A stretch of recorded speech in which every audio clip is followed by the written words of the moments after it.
नाज़रीन प्रोग्राम आख़िर छा कजे में आऊं मेज़बान अली रज़ा मंगी तव्हांजो हाज़िर आहियां। नाज़रीन इलेक्शन कमीशन ऑफ पाकिस्तान मुल्क में आम चूंडूं कराइण जी 11 फरवरी जी तारीख़ ॾेई छॾी आहे। इंट्रो खे मुख़्तसर कंदे मां पंहिंजे महिमान ॾांहुं वधंदुसि। असांखे अॼु जॉइन कयो आहे सीनियर सहाफ़ी आहिनि, तज़निगार आहिनि मोहसिन बबर साहब असांखे स्टूडियो में जॉइन कयो। साईं भली कार चवंदासीं तव्हांखे। मोहसिन साहब, मां इंट्रो खे छॾे करे तव्हांजी तरफ़ अचां पियो। अॼु 90 ॾींहंनि जे अंदरि इलेक्शन कराइण बाबति जेको केस हुयो उनजी ॿुधणी थी, उन खां पोइ सुप्रीम कोर्ट हिदायत कई, हुकुम ॾिनो त चीफ इलेक्शन कमिश्नर जेको आहे उहो सदर सां मुशावरत करे ऐं तारीख़ ॾिए। अॼोके ॾींहं में ई तारीख़ ॾियण जी ॻाल्हि कई वई, हिदायत कई वई। अॼु मुलाक़ात थी, उन में 3 तारीख़ुनि ते 28 जनवरी, 4 फरवरी ऐं 11 फरवरी ते गौर कयो वियो। उन खां पोइ मोहसिन साहब कीअं था ॾिसो, अॼु नेठ इलेक्शन कमीशन तारीख़ जो ऐलान करे छॾियो आहे, तजवीज़ ॾेई छॾी आहे?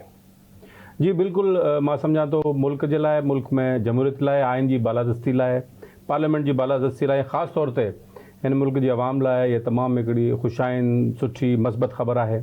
ऐं इन ख़बर खे ज़रूरु जेका हिकिड़ी गैर यकीनी वारी पॉलिटिकल गैर यकीनी वारी जेका सूरत हाल हुई, मां सम्झां थो उनजो ख़ात्मो अची वियो आहे, अची वञणु घुरिजे जेकॾहिं किथे नाइबु आयो। सुप्रीम कोर्ट पारां इहा अश्योरिटी अली रज़ा ॾिनी वई आहे। ऐं मां सम्झां थो त हूअं जेकॾहिं इलेक्शन कमीशन तरफ़ां तारीख़ूं अचनि हा ऐं ज़रियनि वटां मीडिया में रिपोर्ट थियनि हा, इहे थियूं बि सही। 28 जनवरी जी रिपोर्ट पहिरीं आई हुई त 28 जनवरी ते इलेक्शन जी ॻाल्हि हली पए, पर मां सम्झां थो हीअ जेका सुप्रीम कोर्ट जे थ्रू ऐं हिकिड़े हुकुम जे थ्रू डेट आई आहे, उनखे फॉर्मेलिटी तौरु पाकिस्तान जे सदर जेको आइन में ज़िम्मेदारी आहे उनजी, उनजे थ्रू इहा सभु शयूं प्रोसेस हाणे कयूं वेंदियूं। त मां सम्झां थो अञा बि बहितर इहा ॻाल्हि थी आहे त हाणे चूंडूं मुल्क में थी रहियूं आहिनि। ऐं चूंडूं जॾहिं मुल्क में थींदियूं आहिनि त हिकिड़ी सियासी गहमा गहमी ऐं हिकिड़ो सिलसिलो शुरू थी वेंदो आहे। ईंदड़ 3 महीना 100 ॾींहं जेके बाक़ी बचिया आहिनि, हाणे इन 11 फरवरी वारी डेट ते जेका ॻाल्हि हली पए, घणो करे इतफ़ाक़ नज़र अचे थो। त मां सम्झां थो 11 फरवरी ताईं मुल्क में हिकिड़ी सियासी गहमा गहमी शुरू थी वेंदी ऐं हिकिड़ो मौसम डिफरेंट शुरू थी वेंदो, जेको मुकमल तौर ते असां हिकिड़ो हिजानी कैफ़ियत में हुआसीं गुज़िरियल 2-3 सालनि खां, उहा हाणे मूंखे उमेदु आहे, बल्कि मां वरो होपफुल आहियां त हाणे इहा ख़तम थी चुकी आहे। हाणे असां बहितरी तरफ़ वञूं। सही। अच्छा मोहसिन साहब, जीअं ॿुधणी थी उन में चीफ जस्टिस साहब हुकुम ॾिनो, उन खां पोइ वरी चीफ इलेक्शन कमिश्नर पंहिंजे मेंबरनि सां गॾु ऐवान सदर पहुतो, मुलाक़ात थी वई, मुलाक़ात ख़तम थी। मुलाक़ात खां पोइ हिन वक़्तु chief election commissioner Sikandar Sultan Raja जी सदारत में अहम इजलास बि इलेक्शन कमीशन ऑफ पाकिस्तान में हली रहियो आहे। अटॉर्नी जनरल बि उन्हनि सां इन सॼे प्रोसेस में गॾु हो। अवां छा था सम्झो त छा अदालत जे हुकुम खां पहिरियां मुनासिब न हो त चीफ इलेक्शन कमिश्नर जेको आहे उहो सदर सां मुलाक़ात करे ऐं तजवीज़ ॾिए, जेको तारीख़ आहे उन ते ॻाल्हि ॿोल करे? हा जी, इहो बिल्कुलु इलेक्शन कमीशन जी ज़िम्मेदारी हुई, आइनी ज़िम्मेदारी हुई। पर हिकिड़ो प्रॉब्लम इहो त पाकिस्तान पीपल्स पार्टी समेत कुझु जेके पार्टियूं आहिनि उन्हनि मुसलसल लाॻीतो इहो डिमांड कई पए त इलेक्शन जी तारीख़ ॾिनी वञे, पर इलेक्शन जी तारीख़ न पई ॾिनी वई। ऐं इहा हिकिड़ी वरी जॾहिं इलेक्शन जी तारीख़ न पई ॾिनी वई त इन ते कंटिन्यूअसली बहरान जी कैफ़ियत, सियासी बहरान जी कैफ़ियत पैदा थी पए, जंहिंमें इलेक्शन कमीशन जी कोशिशि हुई त इहा ॻाल्हि हिकिड़ो बेसिकली छा आहे, हीअ हिकिड़ो टेक्निकल मसइलो आहे। टेक्निकल मसइलो ई थी वियो त जॾहिं सेंसस गॾियल मुफ़ादनि वारी काउंसिल तरफ़ां सेंसस खे ओके कयो वियो ऐं हिकिड़ी या त इहो डेलिबरेट कयो वियो या इहो थी वियो जो सेंसस खां पोइ नयूं तकबंदियूं थियूं, नयूं तकबंदियुनि खां सवाइ इलेक्शन नथी थी सघे। ऐं इन ते अॼु तव्हां ॾिठो त सुप्रीम कोर्ट जे कुझु जजिस तरफ़ां, जस्टिस अतर मिनरा साहब तरफ़ां बि इन हवाले सां ॻाल्हि ॿोल थी ऐं उन्हनि इन ते कॉमेंट्स बि कया आहिनि, रिमार्क्स बि पंहिंजा ॾिना हुआ त छो इन में देरि थी आहे। ऐं जॾहिं तकबंदियुनि जे हवाले सां इहो प्रोसेस जो हिसो आहे त तकबंदियूं कंप्लीट थींदियूं, जंहिंखां पोइ इलेक्शन शेड्यूल जारी थींदो ऐं उन खां पोइ इलेक्शन शेड्यूल जो मतिलबु आहे त इलेक्शन जी तारीख़ जो फाइनल तारीख़ जो अनाउंस कयो वेंदो। त इहो टेक्निकल इन में हिकिड़ो प्रॉब्लम हो जंहिंखे बुनियादु बणायो पियो वियो ऐं इहा इलेक्शन न थियणु कुझु धुरियुनि खे सूट पियो कयो ऐं इलेक्शन थियणु हाणे कुझु धुरियुनि खे ज़ाहिर सियासी धुरियुनि खे सूट कंदो। पर ओवरऑल मां सम्झां थो पॉलिटिकल पार्टियूं जेके बि मुल्क जूं वॾियूं आहिनि उनखे इलेक्शन लाइ त हर वक़्तु तयारु रहणु घुरिजे।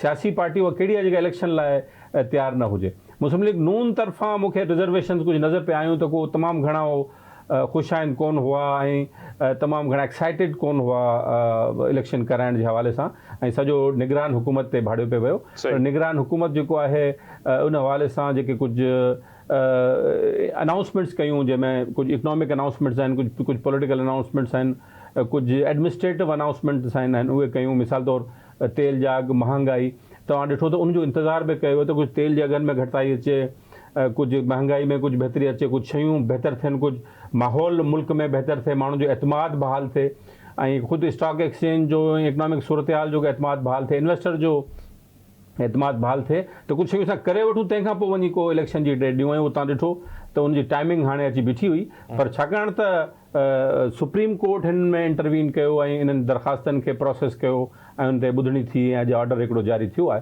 त इहो मां सम्झां थो हाणे इलेक्शन कमीशन खे वटि को चॉइस कोन्हे त इनखे हाणे वधीक ईंगाए सघनि हा ऐं इनखे रोके सघनि हिन सॼे मामले। सही। अच्छा मौसूम साहब, अॼु चीफ जस्टिस साहब चयो आहे त असां चाहियूं था त हर इदारो पंहिंजी ज़िम्मेवारी पाण निभाए ऐं असां मुदाख़लत न कंदासीं जेसीं ताईं मजबूर न कयो वेंदो।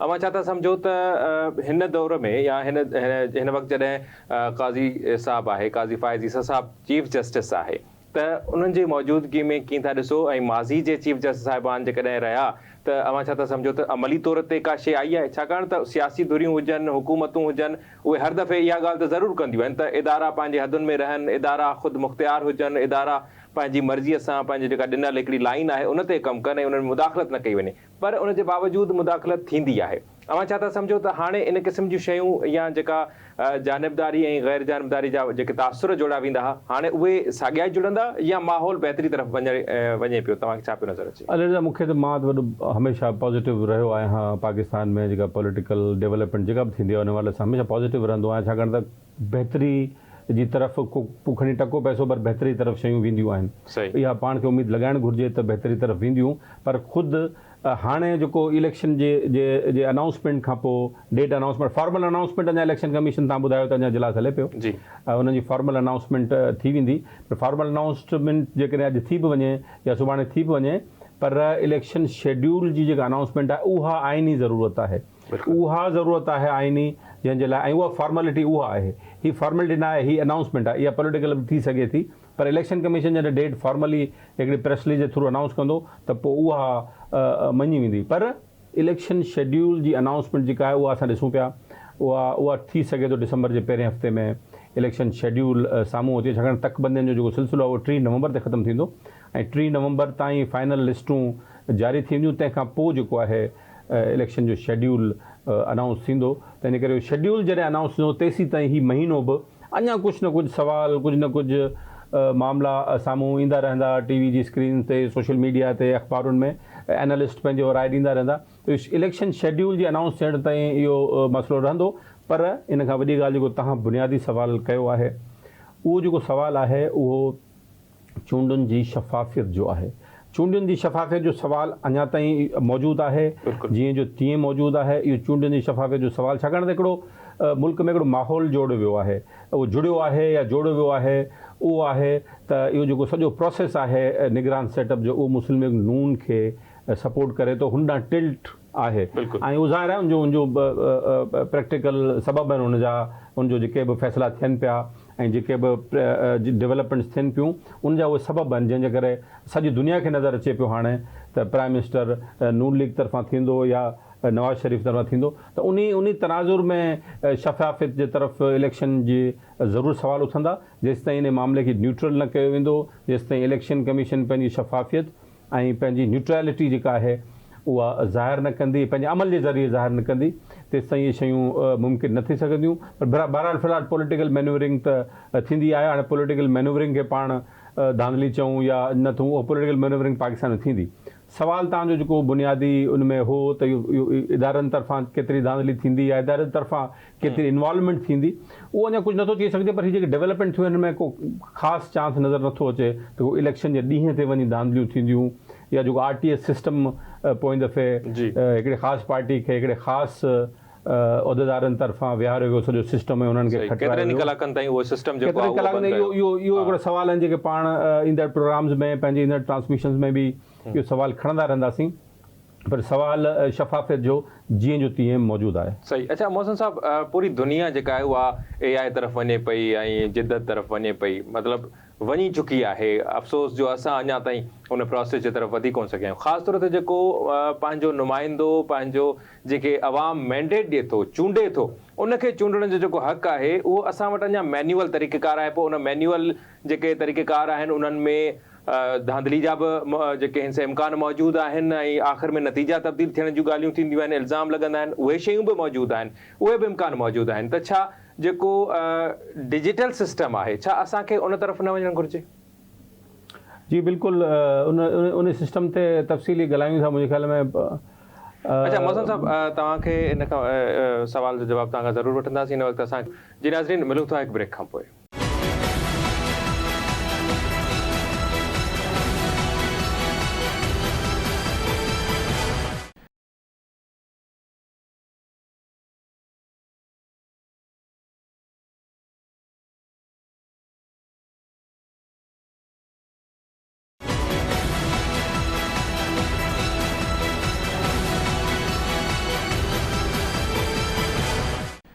जी नाज़रीन, भलीकार चवंदासीं। हिन वक़्तु असांखे इलेक्शन कमीशन ऑफ पाकिस्तान जा अॻूणा सेक्रेटरी आहिनि कुंवर दिलशाद साहब, उन्हनि जॉइन कयो आहे। अस्सलाम वालेकुम जनाब। बहुत शुक्रिया, बहुत शुक्रिया, बहुत शुक्रिया जनाब। हमारे साथ आज स्टूडियो में सीनियर सहाफ़ी मोहसिन बबर साहब भी मौजूद हैं। जी अस्सलाम वालेकुम कंवर साहब, कैसे हैं आप? हाँ जी माशाल्लाह, बड़े अरसे बाद आपके बात सुनी। बस मैं चुके जी बड़े अरसे बाद आपसे मुलाकात हुई। बड़े अरसे हम इलेक्शन कमीशन में आपसे बात करते रहे। आपने बहुत सारे इलेक्शंस आपने करवाए हैं और एक और इलेक्शन अब होने जा रहा है, लेकिन अब आप ज़ाहिर है एक डिफरेंट कैपेसिटी में रिंग के बाहर बैठ के सब चीज़ें देखेंगे। कंवर साहब, हमें आपकी रहनुमाई दरकार होगी कि ये जो इलेक्शन का प्रोसेस है इसको ज़रा हमारे नाजरीन के लिए अगर आप थोड़ा सा डिफाइन कर दें कि अब ये प्रोसेस, क्योंकि सुप्रीम कोर्ट ने एक डेट दी है, वो सदर साहब की तरफ से एक फॉर्मेलिटी भी पूरी की जा रही है और वहाँ पर भी इलेक्शन कमीशन के मेंबर्स गए और अब उनका इजलास भी जारी है, तो ये ज़रा प्रोसेस हमें गाइड कीजिएगा, अब ये कैसे आगे चलेगा? नहीं, इलेक्शन तो 11 फरवरी को ही मतवक्को है। इलेक्शन कमीशन पाकिस्तान ने सुप्रीम कोर्ट की हदायत के मुताबिक उनके ऑर्डर के तहत उन्होंने सदर मुमलकत से मशावरत कर ली है, लेकिन जो इलेक्शन एक्ट 57 जो है वो तो बाकायदा कानून का हिस्सा है, पार्लियामेंट्री एक्ट है। उसमें ये बाकायदा ये तरमीम हो गई थी कि इलेक्शन की तारीख देने का मिजाज जो है वो इलेक्शन कमीशन ऑफ पाकिस्तान है। तो अब इलेक्शन कमीशन पाकिस्तान अपने आर्टिकल 57 के तहत उन्होंने 11 फरवरी की तारीख दे दी है।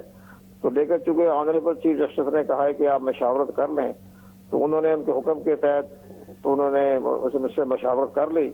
लेकिन इलेक्शन के पाकिस्तान का स्टैंड यही होगा कि चूंकि जो सेक्शन 57 है उसमें तमाम इख्तियारात हमारे पास हैं, तो हमने डेट 11 फरवरी दे दी है, तो 11 फरवरी से आगे पीछे होना नामुमकिन है। कंवर साहब, इसमें अब जब तक अनाउंसमेंट एक अलग मामला है, लेकिन इलेक्शन का जो शेड्यूल है उसकी अनाउंसमेंट एक अलग चीज़ है। वो है एक फॉर्मल जिम्मेदारी अनाउंसमेंट। तो इस हवाले से ज़ाहिर इसका तो इंतजार तो करना पड़ेगा। नहीं देखो जी, साथ साथ डेट दे दी उन्होंने 11 फरवरी। अब इसके बाद जो है वो शेड्यूल जो है वो अपना वो देंगे 54 डेज के मुताबिक। लेकिन बड़ा कौम मुतालबा कर रही थी, बार बार कर रही थी जी आप डेट दे दें, तो डेट दे दी 11 फरवरी। इसके बाद जो उसका जो तरीक़ेकार है और सेक्शन 57 के तहत वो होता है 54 डेज में इंतखाब करवाना। तो वो 54 के हिसाब से अपना शेड्यूल दे देंगे, कागजात नामजदगी कब जमा होंगे, तराजात कब होंगे, सिंबल कब देना होगा, वो सारा शेड्यूल बाद में दे देंगे। लेकिन फिलहाल उन्हें तारीख बता के कौम को मुतमईन कर दिया कि इलेक्शन 11 फरवरी को होने हैं। सही। अच्छा कुंवर साहब, हर मर्तबा ये होता है कि इलेक्शन शफाफ नहीं हुए, मतलब जो हारते हैं वो तो ये यकीनी तौर पर इल्ज़ाम लगाते हैं कि इलेक्शन कमीशन ने जानिबदारी का मुजाहरा किया, ये किया। तो इलेक्शन को शफाफ बनाने के लिए क्या करना चाहिए, क्या होना चाहिए? कुछ भी नहीं होना चाहिए। जो काम इलेक्शन कमीशन कर रहा है वो ठीक कर रहा है, माजी में भी ठीक होते रहे। जो पार्टी इलेक्शन हार जाती हैं वो अपना वो दिल बड़ा करे ना, अपनी शिकस्त माने ना। उन्होंने आवाम की क्या खिदमत की है, आवाम ने उनको वोट नहीं दिया, उन्होंने क्या खिदमत की। फिर जब आवाम महसूस करती है कि जो लोग हमारे मुकाबले में आए हैं हम उनका पसंद नहीं कर, तो वोट नहीं दिए और दूसरी जमात कामयाबी मिल गई, तो उनको अपना दिल बढ़ाना चाहिए कि तुम्हारी कारकर्दगी क्या रही है, तुमने को जो करोड़ों रुपया दिया था डेवलपमेंट फंड के लिए, तुमने कहाँ करोड़ों रुपया खर्च किया, कहाँ तुमने डेवलपमेंट की, कहाँ सड़कें बनाई है? इस पर ये कौम हिसाब ले लेती है इंतखाब के दिन। तो वो ये समझते नहीं है, ये समझते जी हमें तो बड़े पॉपुलर हैं, हम तो बड़े पॉपुलर हैं। तो इस लिहाज से ये अपना दिल बड़ा करे। इंडिया में तो कानून बना हुआ है कि कोई अगर इलेक्शन को तनकीद करे या इलेक्शन को तस्लीम न करे, उसको जेल भेज देते हैं। तो वो कहते तो तुम्हें इख्तियार नहीं है कि इलेक्शन के बारे में बातें करने के, बस हमने इंतखाब करवा दिया, बिल्कुल ठीक है, अपने घर जाए। तो यहाँ तो हर आदमी उठ के इलेक्शन कमीशन को क्या शफाफ इंतखाबात करेंगे बताइए ना? तो तजवीज दें आप। मैंने बार बार कहा, आपके जरिए भी कहा, आप बड़ा अच्छे काम प्रोग्राम करते रहते हैं, आप भी ये कहिए कि तजवीज दें इलेक्शन कमीशन को, क्या तरीका अख्तियार करें जिसकी वजह से आप शफाफियत को मान जाए। बताइए क्या तरीका देंगे आप? वही ऑफिसर है, वही अमला है, वही सारा कुछ है, आप क्या तजवीज देंगे? वही बंदे सब सारे वही है। यहाँ इंडिया से बंदे मंगा लें एक महीने के 40 दिन के लिए, तो शायद फिर मान जाइए कि ये तो इंडिया के लोग आए, ये तो ठीक है, आगे चले गए वापस, और तो कोई रास्ता नहीं है। कौन साहब, ये आपने बड़ी अहम बात की है कि हमारे पास एक कल्चर है, पॉलिटिकल पार्टीज जो है वो तस्लीम नहीं करती हैं जो भी रिजल्ट आता है, फिर मुख्तलिफ किस्म के इल्ज़ाम लगते हैं। ये बात आपकी दुरुस्त है कि पॉलिटिकल पार्टीज को वो भी कल्चर पैदा करना चाहिए और इंतखाबात के नताइज जो भी हों उसको तस्लीम करके आगे बढ़ना चाहिए ताकि इलेक्शन का प्रोसेस जो है वो ठीक हो सके। अब मेरी आपसे गुजारिश ये होगी कि ये जो हल्का बंदियों का मामला है वो अभी तक मुकम्मल नहीं हो सका है, उसके लिए 30 नवंबर की तारीख आखिरी बताई जा रही है। तो आप क्या समझते हैं कि इसमें मजीद कोई डिले होने का खदशा है या ये अपने टाइम पे हो जाएंगी? नहीं, 30 नवंबर ना तो जो है 11 फरवरी को इलेक्शन का डेट फिक्स हो गया है और शेड्यूल दे दिया गया है। तो ये मुमकिन है कि तकरीबन 7-8 की, वैसे तो इलेक्शन कमीशन स्टैंड दे गया है कि हम 30 नवंबर तक मुकम्मल कर लेंगे। बेंच बन गए हैं, 2-2 का रुकन बेंच बन गए हैं, डेली अपने कर रहे हैं। मेरा ख्याल है 30 नवंबर तक मुकम्मल कर लेंगे। अच्छा कौन साहब, इसमें आपसे एक मेरा आखिरी सवाल होगा, एक आखिरी सवाल जो टेक्निकल है। आपके ज़माने में मैन्युअली चीज़ें बहुत हुआ करती थी और फिर बाद में 2018 में आपने देखा कि आरटीएस सिस्टम एक आया और उस पर बड़ी कंट्रोवर्सी जनरेट हुई और उस पर बड़े सवालात उठाए गए। तो आप समझते हैं कि ये सारा नेक्स्ट का जो सिस्टम, नेक्स्ट इलेक्शन का जो सिस्टम है वो मैन्युअली ज़्यादा जाना चाहिए कि या उसके साथ ये ज़रा टेक्नोलॉजी के इस्तेमाल को भी ज़्यादा बढ़ाना चाहिए या दोनों को साथ लेके चलना चाहिए? उन्होंने एहतियातन मुतबादल तो उन्होंने पुराना सिस्टम रखा हुआ है कि अगर डिजिटल सिस्टम में कोई गड़बड़ हो जाए तो ये ट्रांसमिशन के ऊपर अगर ट्रांसमिशन करते टाइम तो फिर वो मुतबादल होगा। लेकिन आपने सही फरमाया, बड़ी याददाश्त आपने, बड़ी माशाल्लाह बड़ी अच्छी है। वो बड़ा अच्छा सिस्टम था। वो जनाब फैक्स के जरिए आपका रिजल्ट चला जाता था, फैक्स के जरिए। वो तमाम कंट्रोल रूम में आप लोग बैठे होते थे, फैक्स के जरिए आ रहा है, उसके साथ साथ वो पढ़ के सुना दिया करते थे, ये फैक्स आ गया, ये फैक्स, बड़ा अच्छा लगता था। वो बड़ा खूबसूरत सिस्टम था फैक्स के जरिए। अब वो ईमेल के जरिए हो गया, इसके बाद व्हाट्सएप के जरिए हो गया, वो डिजिटल हो गया। तो आप लोगों के अंदर वो जज्बा, वो जो मजेदार माहौल पैदा होता है ना, वो फैक्स के जरिए होता है। लेकिन बड़ा अब डिजिटल चल गया तो डिजिटल के जरिए तो मजबूरी है तमाम दुनिया के अंदर। बड़ा आपकी बात में बड़ी अप्रिशिएट करता हूँ कि आपने बड़ा पुराना जमाना याद करवा दिया। तो वैसे डिजिटल की बजाय अगर पुराना सिस्टम हो तो बेहतर है, मैं आपसे एग्री करता हूँ। और ये आपके कंवर साहब, आपको याद है कि जब आप इलेक्शन कमीशन का वो सेंटर वहाँ बनता था और बड़ी गहमा गहमी वहाँ हुआ करती थी, रिजल्ट आया करते थे, आप भी वहाँ मौजूद हुआ करते थे, तो वो तो पता नहीं, उम्मीद है कि ये अब समा वही दोबारा बांध देंगे हमारे इलेक्शन कमीशन इस मरतबा। अब तो चलो मामला बदल गया, हर चीज हो गई तो, लेकिन आपकी तजवीज बेहतर है कि ये पुराना सिस्टम में जरा, मुझे पुराना सिस्टम में ज्यादा शफाफियत नजर आती है। लेकिन उसको फिर इसमें एक तो दे दो, थैंक यू वेरी मच, बहुत अच्छा हो गया। आपके मैं दावर साहब को सलाम किया, नंबर पे दे दे ताकि हम आपस में गुफ्तगू करते हैं। बड़े अच्छे दोस्त है मौसम साहब मेरे। जी बहुत शुक्रिया Kanwar Sahab, thank you very much for joining us. बहुत शुक्रिया वरी जी। मौसम साहब, वो साॻियो सवाल मां पुछां पियो पहिरियों तव्हां खां, त अव्हां जी छा राय आहे? जीअं हाणे कंवर दिलशाद साहब चयो त जेको अॻूणो सिस्टम हुयो, मैनुअल सिस्टम हुयो, उहो बहितर हुयो, उन में वधीक शफ़ाफ़ियत हुई। हाणे शयूं जेके आहिनि उहे ॿिए हुन में वञनि पियूं। अव्हां कीअं था ॾिसो हिन शइ खे? जी बिल्कुलु अली रज़ा, हाणे इशू इहो आहे त मैनुअल सिस्टम जी हिकिड़ी पंहिंजी अहमियत आहे, हुनजो हिकिड़ो ट्रैक रिकॉर्ड हूंदो आहे। जॾहिं वोटिंग थींदी आहे, हर बैलेट पेपर जेको ट्रैक रिकॉर्ड हूंदो आहे, हुनजा पन्ना सभु शयूं मौजूदु हूंदियूं आहिनि। प्रॉब्लम इहो आहे त टेक्नोलॉजी तमामु सवली आहे, हुन सां टाइम जी बचत थिए थी, हुन सां इलेक्शन जा रिज़ल्ट जल्दी अचनि था। जेका टेक्नोलॉजी आहे उहा कम्युनिकेशन बहितर करे छॾे थी ऐं उन सां रिज़ल्ट तव्हां वटि जल्दी कंपाइल थियनि था। हिते त तव्हां मूंखे यादि आहे असां कई इलेक्शन रिपोर्ट कया आहिनि त परे परे जे इलाइक़नि मां इलेक्शन रिपोर्टूं ई न ईंदियूं हुयूं। जेसि ताईं पहुचे हो त अमरा खणी हले, दॿा खणी हले, पोइ वरी DRO ताईं पहुचे, उहो DRO ताईं पहुचे ऐं सभु शयूं कनि, त उहो हिकिड़ो मसइलो। हाणे टेक्नोलॉजी बहितर थी वई आहे त उनखे कम्युनिकेशन लाइ यूज़ करे सघिजे थो, पर इहो ज़रूरु आहे, इहो चैलेंज आहे। मां सम्झां थो इहो पाण जीअं जीअं अॻिते हलंदासीं त इहो इलेक्शन्स में जेको हीउ मामिलो आहे असांजो ख़ुदि टेक्नोलॉजी जे इस्तेमाल जो केतिरो कयो वञे थो ऐं उनखे टेक्नोलॉजी कहिड़े हद ताईं इस्तेमालु थिए थी, छा उहो रिज़ल्ट इलेक्शन पोल जॾहिं ख़तमु थियनि था, नतीजा कंपाइल थियनि था, उन खां पोइ टेक्नोलॉजी जो इस्तेमालु कयो वेंदो, या इलेक्शन जो टेक्नोलॉजी जो इस्तेमालु जेको आहे इलेक्शन डे वारे ॾींहं ते वोटिंग जे लाइ इस्तेमालु थिए थो ऐं उन खां पोइ शाम जो उनखे कंपाइलेशन जे लाइ इस्तेमालु थिए थो, हुनजी एंट्री थिए थी, कीअं डेटाबेस थिए थो। इहो हिकिड़ो वॾो सुवालु आहे। इहो सॼो वॾो तफ़सील सां मां सम्झां थो असांखे हिन जे अखि रखणी पवंदी ऐं हिनखे अॻिते वधाइणो पवंदो। सही। अच्छा मोहसिन साहब, जनरल हिकिड़ो सुवालु आउं तव्हां खां पुछंदुसि त असां वटि इदारनि ते एतमाद आम माण्हू जो, शहरी जो, आवाम जो, उहो एतिरो घणो कोन्हे को। उहो अदालती सिस्टम हुजे, इदारा हुजनि, असांजो जेको इंतिज़ामी मामला आहिनि सॼा उनजा हुजनि, सॼो जेको आहे जेकॾहिं पाणनि खे इलेक्शन सां गॾियूं त यकीनी तौर ते इलेक्शन जो ई इन सां तालुक़ु आहे। अवां छा था सम्झो त कहिड़ा कारण आहिनि जो आम माण्हू जो एतमाद जेको आहे उहो अञा ताईं बहाल न थी सघियो आहे? जॾहिं असां पाण ॿाहिरीं दुनिया जी ॻाल्हि कंदासीं त उते हिकिड़ी ट्रांसपेरेंसी आहे, उते हिकिड़ी शफ़ाफ़ियत आहे, उते एतमाद आहे। आम माण्हू जेकॾहिं कंहिं बि सोर्स तां का शइ ॾिसंदो त उन ते उहो यकीन कंदो। असां वटि मुख़्तलिफ़ शयूं पैदा थींदियूं आहिनि। मां हिकिड़ी हिन में ऐड कंदो हलां। इंडिया में जेको इलेक्शन कमीशन आहे हू इंडिया में जनरल जेके इलेक्शन थियनि था उहे मरहलेवार कंदो आहे ऐं उहो मरहलेवार इलेक्शन में केर बि सवाल न कंदो ऐं उनजा रिज़ल्ट सभई जॾहिं सभु मरहला कंप्लीट थी वेंदा आहिनि, सभु जेके रियासतूं आहिनि उन्हनि जो 36 38 जेतिरो बि रियासतूं आहिनि जेके सूबा चवंदा आहिनि, उन्हनि खे जॾहिं सभिनी जा रिज़ल्ट कंपाइल थी पूरा थींदा आहिनि, उन खां पोइ रिज़ल्ट अनाउंस थींदी आहे। इन दौरान केर बि न हुन ते आङुर खणंदो आहे ऐं न हुन ते। त इन ते बि स्टडी करणु खपे त इहो जो एतमाद वारो जेको सुवालु आहे इहो हुते एतिरो छो आहे। तक़रीबन कल्चर साॻियो आहे, तक़रीबन सियासी पार्टियूं साॻियूं आहिनि, करप्शन ऐं पार्टिज़नशिप ऐं नेपोटिज़म उते बि साॻियो आहे, हिते बि साॻियो आहे, पोइ उते छो इलेक्शन कमीशन सिस्टम ते एतिरो एतबार आहे? इहो वॾो अहम सुवालु आहे। मुंहिंजी ख़ाली मां असांखे हिन ते डिबेट करणु घुरिजे। सही, वॾी महिरबानी। अच्छा मोहसिन साहब, पाण जारी रखूं था, वक़्तु थियो आहे साई जो। जी नाज़रीन, मिलूं था हिकु ब्रेक खां पोइ।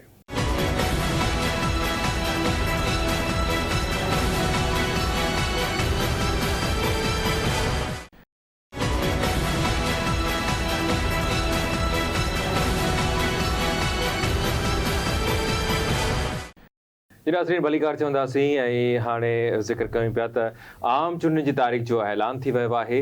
ॾिसूं था त इजलास बि जारी आहे चीफ इलेक्शन कमिशनर जी सदारत में। उन में कहिड़ी अॻुभराई थिए थी, 11 फरवरी जी तारीख़ ॾिनी वई आहे। इन वक़्तु असांखे प्रोग्राम में इस्लामाबाद मां जॉइन कयो आहे सीनियर सहाफ़ी आहिनि तज़ निगारनि रज़ा खटी साहब। खटी साहब, प्रोग्राम में भलीकार चवां थो।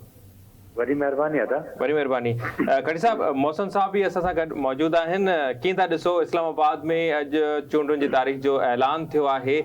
मुमकिन आहे त 11 फरवरी खां को ॾींहुं ॿ अॻिते थिए या 4 फरवरी थी थिए या ईंदड़ आचर थिए, छाकाणि त आचर खे तरजीह ॾियण जी ॻाल्हि कई वञे पई।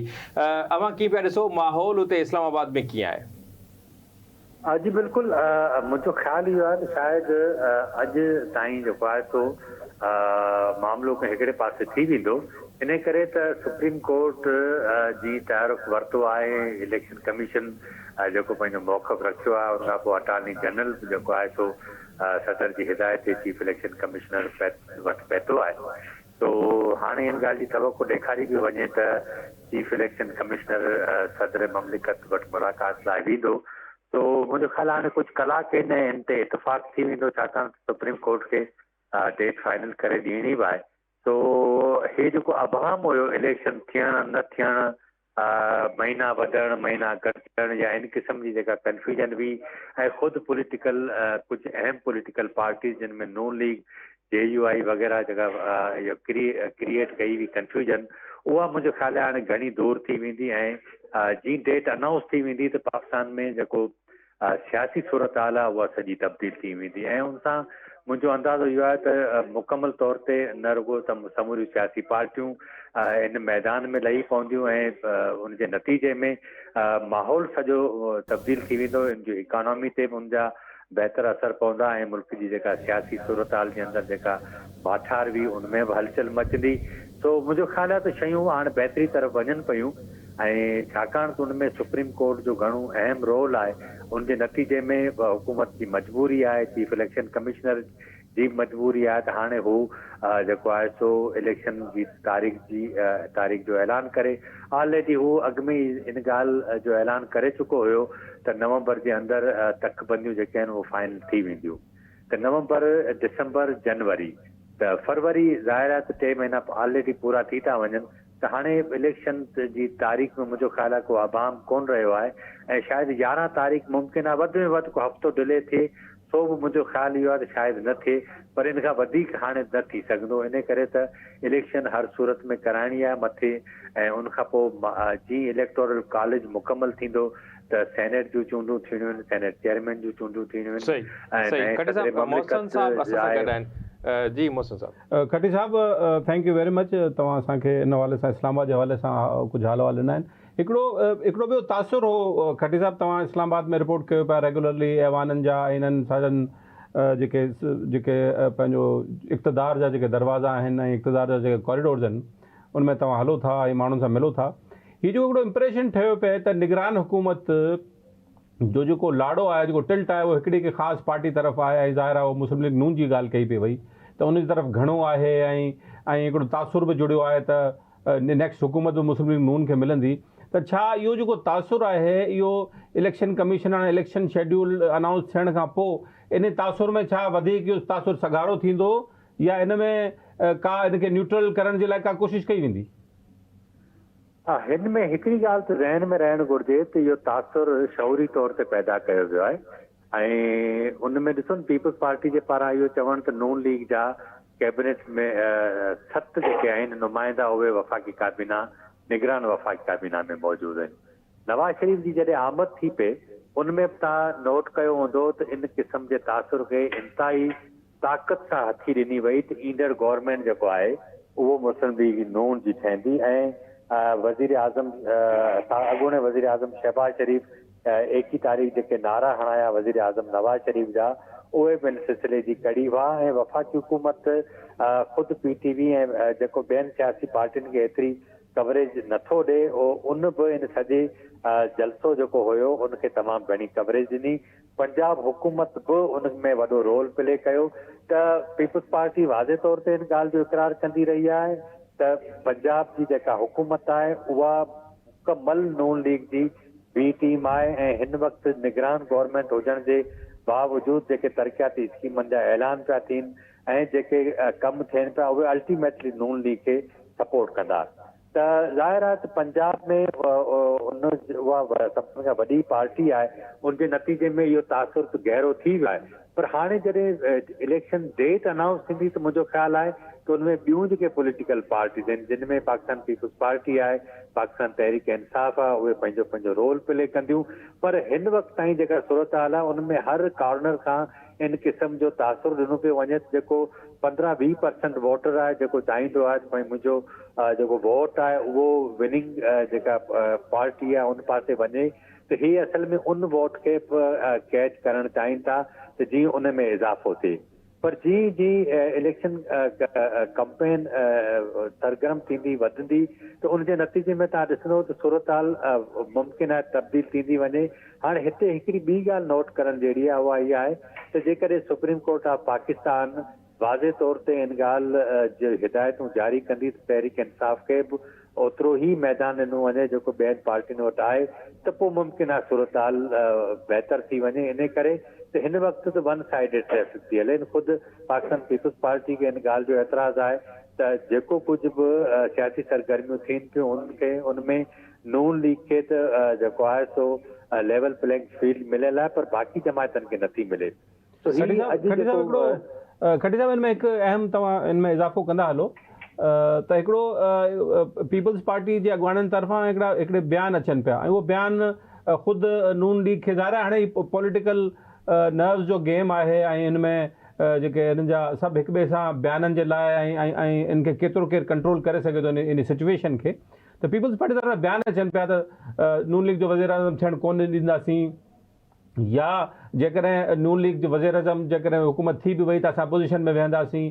ऐं ॿियो हिकिड़ी अहम ॻाल्हि जेका आहे उहा इहो तासुर कुझु ॾींहंनि खां शुरू थियो आहे त को पीपल्स पार्टी ऐं तहरीक इंसाफ़ पंजाब में को पाण में ॻाल्हि ॿोल शुरू करणु वञनि पिया ऐं पॉसिबिलिटी आहे त हू गॾियल तौर ते सीट एडजस्टमेंट या इलेक्शन इताद में वञनि ऐं नून लीग जे ख़िलाफ़ु पंजाब में इलेक्शन विढ़नि। त इहो हिकिड़ी तमामु इन सॼी पॉलिटिकल सिनेरियो में इहे ॻाल्हियूं त तमामु अहम पंजाब में टर्न अख़्तियार कंदियूं। तव्हांजी ॻाल्हि ठीकु आहे त पाकिस्तान पीपल्स पार्टी ऐं तहरीक इंसाफ़ जो मुस्तक़बिल में जेको इम्कानी इताद आहे उनखे रद्द नथो करे सघिजे। इन करे पाकिस्तान पीपल्स पार्टी ज़हनी तौर ते तयारु बि आहे। हाणे हिन में पाकिस्तान मुस्लिम लीग नून असल में सभिनि खां वॾी हरीफ़ आहे पाकिस्तान तहरीक इंसाफ़ जी। जेकॾहिं इमरान ख़ान पंहिंजे मौक़िफ़ में का नरमी पैदा करे थो ऐं उन में जेकॾहिं पाकिस्तान तहरीक इंसाफ़ ऐं पाकिस्तान पीपल्स पार्टी जे विच में को इन क़िस्म जो इताद थिए थो जीअं उहे हिक ॿिए खे स्पेस ॾियनि त पोइ मुमकिन आहे सूरत हाल तब्दील थी वञे। पर हाणे हिन में हिकिड़ी ॿी ॻाल्हि तव्हांखे ज़हन में रखणी पवंदी त इस्टेब्लिशमेंट जो रवैयो जेको तहरीक इंसाफ़ सां आहे हिन वक़्तु ताईं ऐं छा पीपल्स पार्टी इन सॼे इन रवैये खे बाईपास करे को अॻिते फ़ैसिलो करण जी पोज़ीशन में हूंदी, उहो मुंहिंजो ख़्यालु आहे त उनजे लाइ पाण खे कुझु वक़्तु अञा इंतज़ारु करणो पवंदो। इन करे त जीअं डेट अनाउंस थी वेंदी ऐं उन खां पोइ जेका सूरत हाल पैदा थींदी उन खां पोइ पाण अंदाज़ो लॻाए सघंदासीं त छा थो थिए। जेकॾहिं तहरीक इंसाफ़ खे मैदान नथो मिले त उनजे नतीजे में पोइ जेको ॿियो वोट आहे यानी जेको मनफ़ी वोट हूंदो, जी पाण हिकिड़ो त पाण डिस्कस कयोसीं पिया त हिकिड़ो वोट उहो आहे 10-15% जेको विनिंग कैंडिडेट ॾांहुं वेंदो आहे। पर ॿियो जेकॾहिं हिन दफ़े मूंखे लॻे ईअं थो त जेको मनफ़ी वोट थींदो यानी PTI खे जेकॾहिं स्पेस नथा ॾियनि ऐं उहो जेको मनफ़ी वोट हूंदो त उहो अल्टीमेटली मूंखे लॻे ईअं थो पाकिस्तान पीपल्स पार्टी ॾांहुं पंजाब में वञे। ठीकु आहे, वॾी महिरबानी वञे थो त पोइ मुमकिन आहे। जी वॾी महिरबानी, तव्हां पंहिंजो टाइम ॾिनो। मोहसिन साहब तव्हां खां मुख़्तसिर कमेंट वठण जी कोशिशि कंदुसि छाकाणि त प्रोग्राम जो टाइम पूरो जी बिल्कुलु। इन में पाण वधीक ॻाल्हि ॿोल जारी रखंदासीं। फ़िलहालु इनिशियल आहे, जीअं इलेक्शन कमीशन जी फॉर्मल अनाउंसमेंट थियनि थियूं ऐं उन खां पोइ ई सियासी जोड़ तोड़ जो सिलसिलो शुरू थींदो ऐं इलेक्शन प्रोसेस शुरू थींदो त शयूं वाज़िह थियणु शुरू। वॾी महिरबानी। नाज़रीन, ॾींदा इजाज़त, अलाने के बाद।